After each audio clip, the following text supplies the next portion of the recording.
Hello students, welcome to our channel Sadhika education class 8।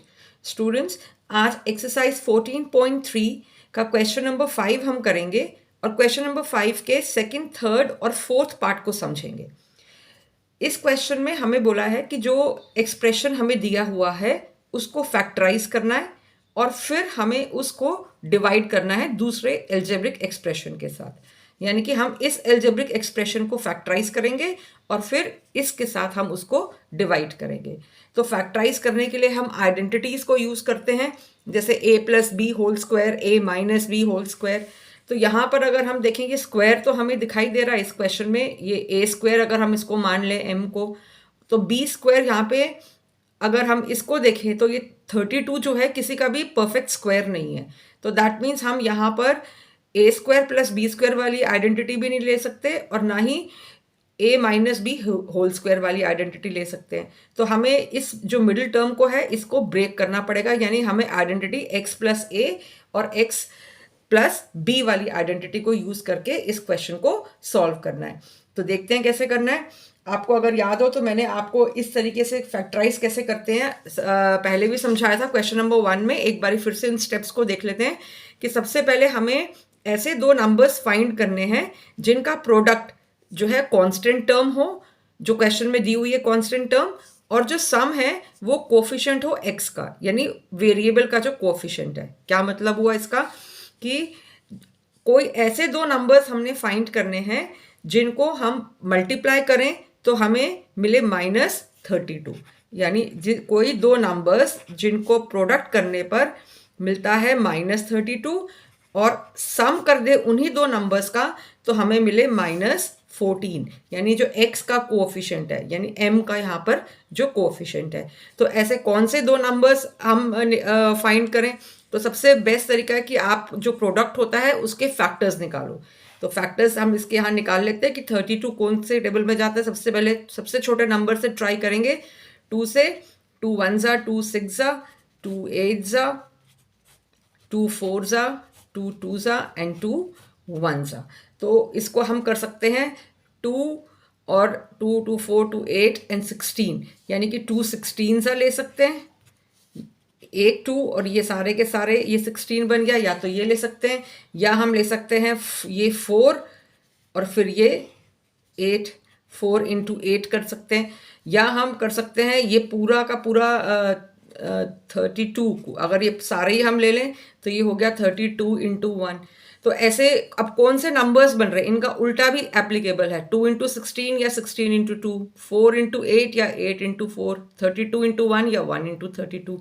तो multiply करके तो सबका आंसर 32 आ रहा है, लेकिन प्लस माइनस करें तो 14 किसका आंसर है? तो प्लस माइनस में तो ये 2 और 16 ही हमें दिखाई दे रहा है। तो रिक्वायर्ड नंबर्स तो ये हो गए। अब इनका हमें साइन डिसाइड करना है कि साइन कौन सा हम लगाएंगे। तो नंबर्स हमारे पास कौन से हो गए? 2, 16। तो अब साइन लगाने का मैंने आपको बताया था फर्स्ट क्वेश्चन में कि हमें ये देखना है कि अगर प्रोडक्ट पॉजिटिव है और सम भी पॉजिटिव है तो दोनों नंबर्स पॉजिटिव होते हैं। लेकिन यहाँ पर प्रोडक्ट भी नेगेटिव है और सम भी नेगेटिव है। तो ये हमारी क्वेश्चन जो कंडीशन है क्वेश्चन के अंदर वो फोर्थ है कि प्रोडक्ट भी नेगेटिव और सम भी नेगेटिव। तो हम क्या करते हैं, जो न्यूमेरिकली ग्रेटर नंबर होता है उसको हम नेगेटिव रखते हैं और दूसरे वाले नंबर को हम पॉजिटिव रखते हैं। ठीक है, प्रोडक्ट भी नेगेटिव, सम भी नेगेटिव, तो हम जो बड़ा नंबर है उसको नेगेटिव रखेंगे। बड़ा नंबर यहाँ पर 16 है, यानी कि इसको हम माइनस ले लेंगे और इसको हम प्लस ले लेंगे। तो ये हमारे रिक्वायर्ड नंबर्स हो गए। अब रिक्वायर्ड नंबर्स तो हमने डिसाइड कर लिया, तो अब हमारा नेक्स्ट स्टेप क्या था कि जो सेंटर वाला जो टर्म होता है उसकी जगह पर जो दो नंबर्स हमने डिसाइड करे हैं साइन के साथ, वो दो नंबर्स लिखते हैं। जो हमें क्वेश्चन में जो नंबर दिया हुआ है सेंटर में उसको हटा देते हैं और जो दो नंबर्स हमने डिसाइड करे हैं साइन के साथ उनको लिखते हैं। तो ये हम कैसे करें, यहाँ पर यहाँ सेंटर वाला नंबर -14m है। तो पहले तो क्वेश्चन को हम ऐसे लिख लेते हैं डिवीजन की फॉर्म में, m² -14m -32 whole divided bye m+2। ठीक है, अब हमने इस -14m की जगह +2m और -16m लिखना है। तो ये कैसे लिखेंगे, m² माइनस, या पहले +2m ही लिख देते हैं, -16m -32 whole divided bye m+2। ठीक है, ये हमारा स्टेप 2 हो गया। अब स्टेप 3 फैक्टराइजेशन में क्या था कि जो हमें ये नंबर्स मिले हैं उनको हमने पेयर की फॉर्म में लिखना है। जो पहले 2 टर्म्स हैं उनका एक पेयर बनाना है, जो लास्ट 2 टर्म्स हैं उनका दूसरा पेयर बनाना है। ठीक है, तो ये हमारी 4 टर्म्स हमेशा निकल कर आएंगी। तो पहले 2 टर्म्स का एक पेयर, यानी कि m² + 2m का एक पेयर बन गया। अब यहाँ पर -16m और -32 है, तो हम क्या करेंगे कि इसका साइन, क्योंकि माइनस हम यहाँ पर कॉमन लेंगे तो नेक्स्ट वाली टर्म का साइन चेंज होगा। तो ये हो गया 16m + 32 whole divided bye m+2। तो ये हमारा स्टेप 3 भी पूरा हो गया। ठीक है, अब नेक्स्ट स्टेप में हमारा क्या है, find out the common factors from each pair. जो 2 पेयर्स हमने बनाए हैं इनमें से हमें कॉमन निकालना है। तो यहाँ पर दोनों जगह पर वेरिएबल है, तो हम एक m को कॉमन निकाल लेते हैं। तो ये बन गया m+2, m² में से m निकला तो एक m रह जाएगा, 2m में से m कॉमन ले लिया तो 2 रहेगा, ब्रैकेट क्लोज, माइनस। यहाँ पर वेरिएबल नहीं है दोनों जगह पे, तो वेरिएबल को कॉमन नहीं ले सकते, लेकिन न्यूमेरिकल वैल्यू है। तो न्यूमेरिकल वैल्यू है तो हम हाईएस्ट कॉमन फैक्टर लेंगे इसमें से। तो 16 यहाँ पर मैक्सिमम है। ठीक है, 2 नहीं लेंगे क्योंकि वो आगे और हम फर्दर उसको डिवाइड कर पाएंगे, तो इसलिए छोटा नहीं लेना है, सबसे बड़ा वाला कॉमन फैक्टर बाहर निकालना है। तो वो होगा 16। तो 16 बाहर ले लिया, 16m में से 16 कॉमन हो गया तो m रह गया, प्लस अगर हम 16 और 32 को डिवाइड करेंगे तो हमें 2 मिलेगा। अब ये आ गया m+2। ठीक है, अब हमारा नेक्स्ट स्टेप क्या होता है फैक्टराइजेशन में कि अब जो हमने कॉमन फैक्टर्स लिए हैं उसको हम एक सेपरेट पैरेंथेसिस में लिखते हैं। पैरेंथेसिस मतलब इस वाली ब्रैकेट में लिखते हैं। ये जो हमने कॉमन वाले जो नंबर लिए हैं इन दोनों को हमने एक ब्रैकेट में लिखना है। ठीक है, तो ये हो गया m-16, और ये जो दोनों में सेम था, ये दोनों अगर सेम आए हैं तभी आपका क्वेश्चन ठीक है, वरना अभी तक जितना आपने सॉल्व करा तो क्वेश्चन गलत होगा। तो ये दोनों कॉमन होने चाहिए और साइन भी बिल्कुल सेम होना चाहिए, और इसको फिर हम एक बार ऐसे लिख लेंगे, डिवाइडेड बाय m+2। ठीक है, अब इतना हमने क्वेश्चन को सॉल्व कर लिया। अब नेक्स्ट में जो है हम यहाँ पे देख पा रहे हैं कि इन दोनों को हम कैंसिल कर सकते हैं, इन दोनों ब्रैकेट्स को, क्योंकि ये मल्टीप्लिकेशन में m-16 और m+2 पूरी मल्टीप्लिकेशन में है। तो ये पूरा कैंसिल आउट हो गया और आंसर आया हमारा m-16। ये हमारे क्वेश्चन नंबर 2 का आंसर है। आई होप आपको यहाँ तक समझ में आ गया होगा। ठीक है, अब क्वेश्चन नंबर हम 3 को ट्राई करेंगे। 3 भी बिल्कुल ऐसा ही है, थोड़ा सा बस इसमें जो चेंज है वो ये है कि जो आपको क्वेश्चन में ये दिया हुआ है 5p² - 25p + 20 divided by p - 1, यहाँ पर आपको वेरिएबल जो स्क्वायर में है उसके साथ कोएफिशिएंट भी है। This is the only difference. तो हमें अभी तक हम जितने भी इस क्लास में क्वेश्चंस कर रहे हैं उनमें वेरिएबल नहीं है। जब हम इस x+a और x+b वाली आइडेंटिटी यूज़ कर रहे हैं तो हम यहाँ पर इसको देख सकते हैं कि 5 हम कॉमन निकाल सकते हैं।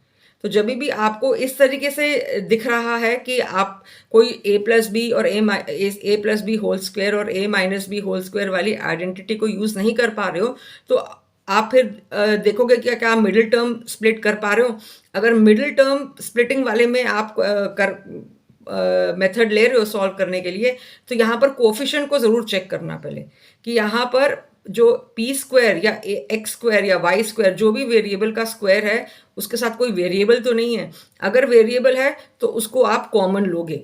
अगर वेरिएबल है और कॉमन भी नहीं लिया जाता तो फिर उसमें हम जो कांस्टेंट वाली टर्म होती है उसको इस कोएफिशिएंट के साथ मल्टीप्लाई करते हैं। वो आपका इस क्लास में नहीं है, वो आपको 9th में इस तरीके से मिडिल टर्म स्प्लिटिंग में करोगे। यहाँ आपको जो इस क्लास में क्वेश्चंस करने हैं उसमें ये कोएफिशिएंट नहीं दिया हुआ है, उसके अकॉर्डिंगली आपने सॉल्व करना है।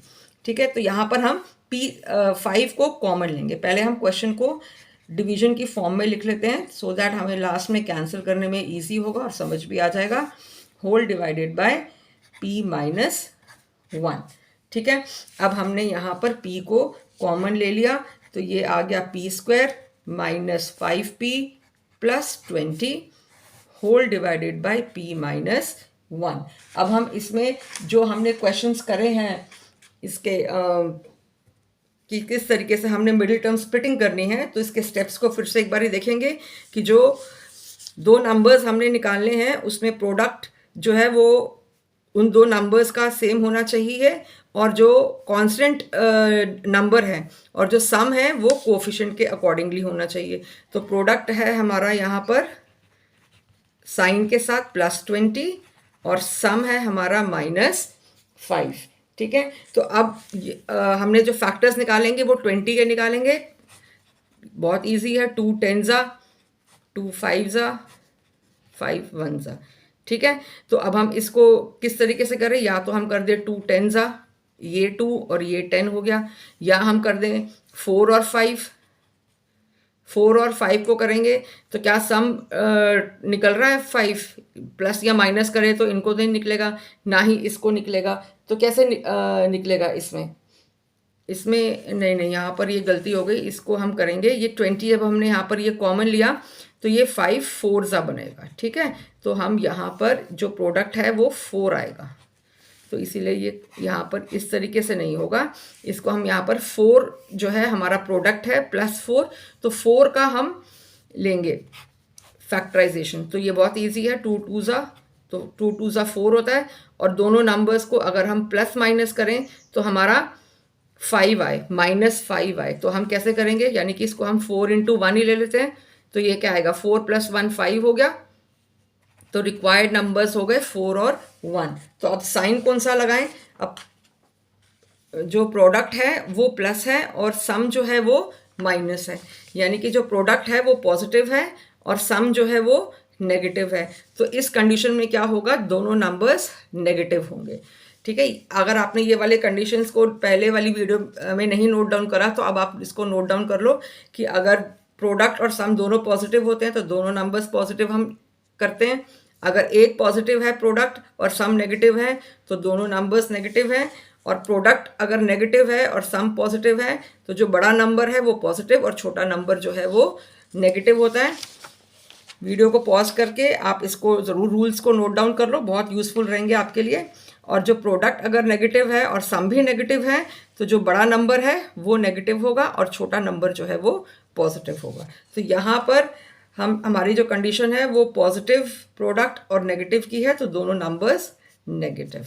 तो अब इन दोनों नंबर्स नेगेटिव हैं, यानी कि अब जो हमारा जो थर्ड स्टेप था कि इस वाली टर्म की जगह पर हमने ये दो नंबर्स लिखने हैं विथ साइन। इसको हम लिख लेते हैं p² -4p -1p +4 divided by p -1।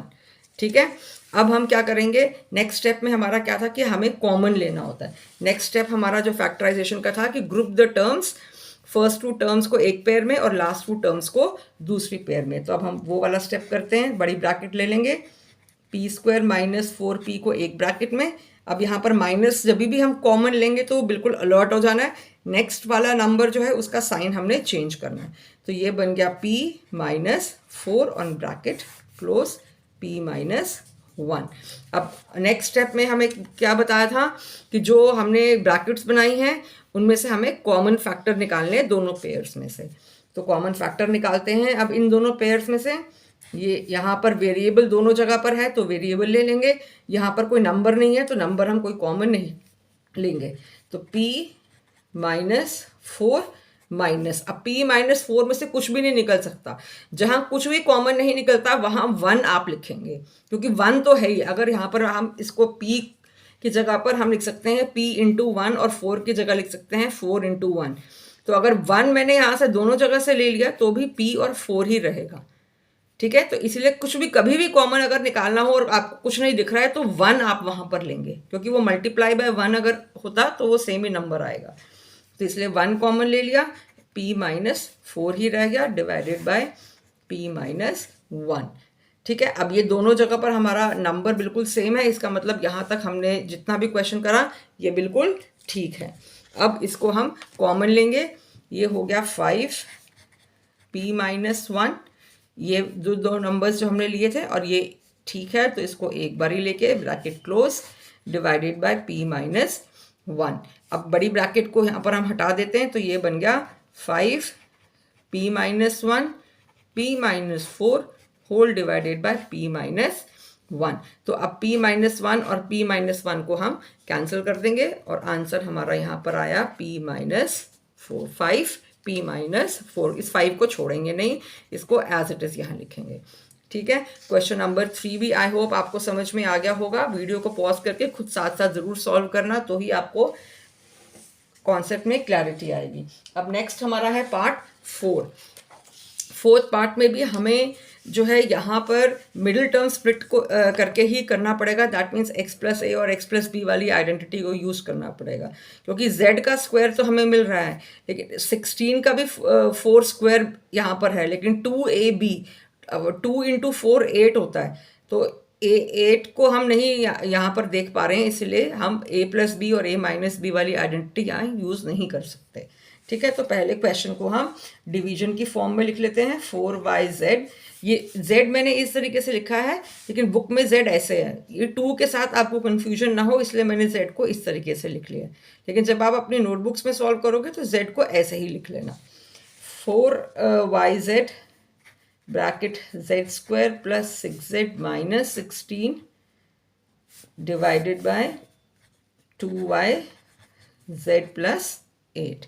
ठीक है, तो अब हमने इस वाली टर्म को जो है फैक्टराइज करना है। फैक्टराइज के लिए स्टेप्स आई थिंक अभी तक 2 क्वेश्चन हमने कर लिए, तो आपको याद हो गए होंगे कि जो कांस्टेंट वाली टर्म है, पहले तो आप उसको लिखो कि ये प्रोडक्ट है और विद साइन लिखेंगे, और सम जो है वो +6 है। ठीक है, अब यहाँ पर हम फैक्टर्स निकालेंगे 16 के, 2 8 ज़ा, 2 4 ज़ा, 2 2 ज़ा एंड 2 1 ज़ा। तो इसको हम ले सकते हैं 2 इंटू 8, या हम लिख सकते हैं 4 इंटू 4, या 8 इंटू 2 ले सकते हैं, या हम इसको 16 इंटू 1 भी ले सकते हैं। लेकिन 2 इंटू 8 लेंगे तो माइनस करेंगे तो 6 हमें मिल जाएगा। ठीक है, तो ये +6 है यहाँ पर। तो यानी कि ये 2 नंबर्स हमारे पास हो गए 2 और 8। अब साइन हमने डिसाइड करना है कि कौन सा साइन लगाएंगे।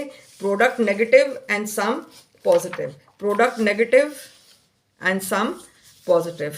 तो हमारी यानी कि ये कंडीशन नंबर 3 हो गई। अब कंडीशन नंबर 3 में क्या था कि अगर प्रोडक्ट नेगेटिव है और सम पॉजिटिव है, तो जो न्यूमेरिकली बड़ा नंबर होगा वो पॉजिटिव होगा और दूसरा वाला नंबर जो होगा वो नेगेटिव होगा। ठीक है, तो यहाँ पर जो बड़ा नंबर है उसको हम पॉजिटिव लेंगे और जो छोटा नंबर है उसको हम नेगेटिव लेंगे। और नेक्स्ट स्टेप में हमने क्या करना था कि जो मिडिल वाली ये जो टर्म है x के साथ की, यानी कि जो वेरिएबल के साथ है, उसको हम छोड़ देंगे और उसकी जगह पर हम ये 2 नंबर्स लिखेंगे उस पर्टिकुलर वेरिएबल के साथ। तो लिख लेते हैं 4yz z square minus 2z plus 8z minus 16 whole divided by 2yz plus 8। ठीक है, अब हम यहाँ पर नेक्स्ट स्टेप में जो है इनका पेयर बनाएंगे। 4 टर्म्स हमें यहाँ अंदर मिल गई, तो इन 2 का पेयर और इन 2 का पेयर अब वो बना लेते हैं। 4yz z square minus 2z plus में हम कॉमन ले रहे हैं, तो हम अंदर साइन नहीं चेंज करेंगे दूसरी टर्म का, सिर्फ माइनस में चेंज करना होता है, तो इसलिए -16 को -16 रखेंगे whole divided by 2yz plus 8। अब नेक्स्ट स्टेप हमारा क्या था कॉमन लेने के बाद कि जो हमने पेयर बना लिए, तो अब उसमें से हम हर पेयर में से कॉमन निकालेंगे। तो अब कॉमन निकालने के लिए 4yz z, यहाँ पर दोनों जगह वेरिएबल है तो z कॉमन आ गया।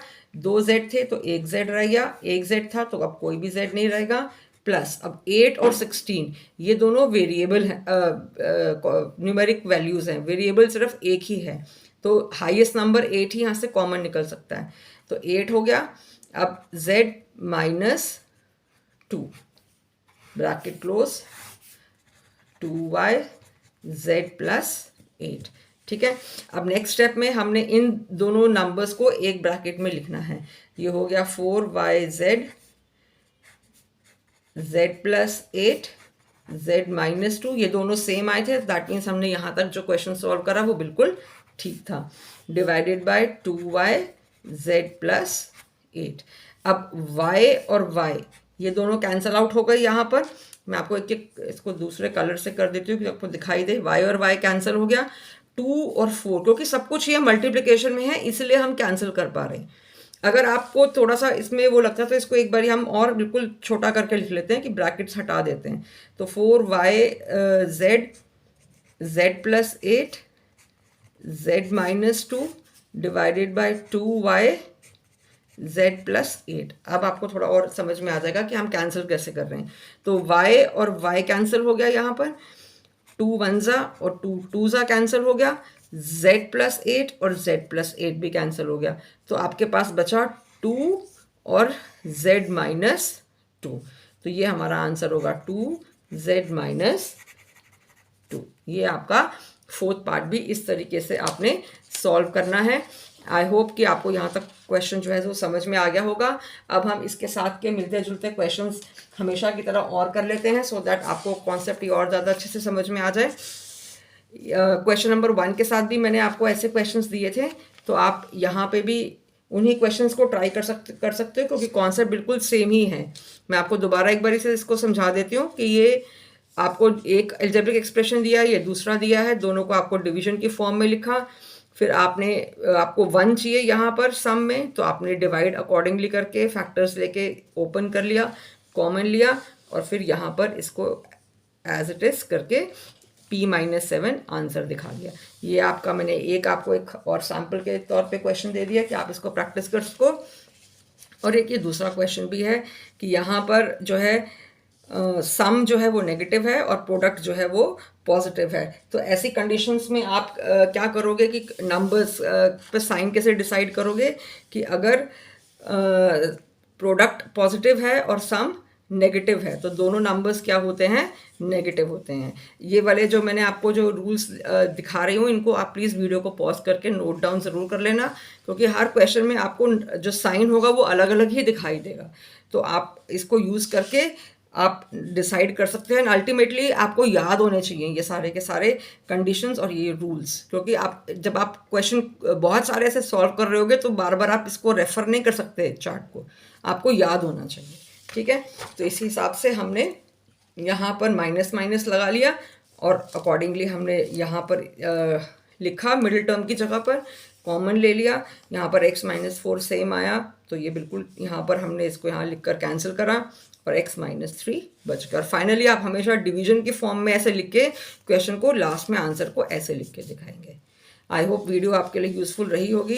चैनल पे नए आए हैं तो चैनल को ज़रूर सब्सक्राइब करिए, वीडियोस को लाइक करिए, शेयर करिए, और हमारे चैनल की और वीडियोस में भी आप देखेंगे कि ऑलमोस्ट सारे क्वेश्चंस के साथ आपको मैंने और ज़्यादा एक्स्ट्रा क्वेश्चंस भी करवाए हैं, प्रैक्टिस क्वेश्चंस करवाए हैं, सो दैट जो भी क्वेश्चन आप सीखने के लिए आए हैं हमारे चैनल पर उस क्वेश्चन से रिलेटेड आपके कॉन्सेप्ट्स बिल्कुल क्लियर हो जाए। Thank you so much for watching.